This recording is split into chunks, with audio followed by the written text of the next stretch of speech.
నేను చెప్పే ఈ కథ వింటే మీరు జీవితాన్ని చూసే దృష్టిని పూర్తిగా మార్చేస్తుంది. ఇద్దరు స్నేహితులు పని కోసం సిటీకి చేరుకుంటారు.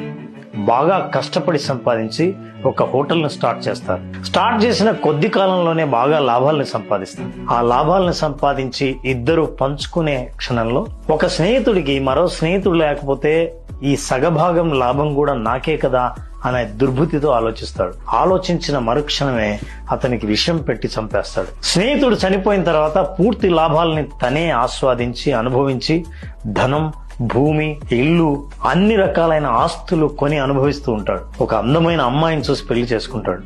కొద్ది కాలంలోనే వాళ్లకు ఒక కొడుకు పుడతాడు. కొడుకు పెరిగి పెద్దవగానే ఉన్నత చదువుల కోసం విదేశాలకు పంపిస్తాడు. విదేశాల్లో అతను చదువుకుంటుండగా ఒక విచిత్రమైన వ్యాధికి గురవుతాడు. ఆ వ్యాధి ఎన్ని ప్రయత్నాలు చేసినా ఆ వ్యాధికి చికిత్స దొరకదు. తండ్రి తన ఆస్తిని అమ్మవలసి వస్తుంది, హోటల్ని అమ్మవలసి వస్తుంది, భూముల్ని అమ్మవలసి వస్తుంది.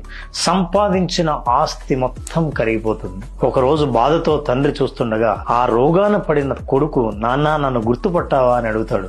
నాకెందుకు గుర్తుకు లేదు, నువ్వు నా కొడుకు కదా అంటాడు.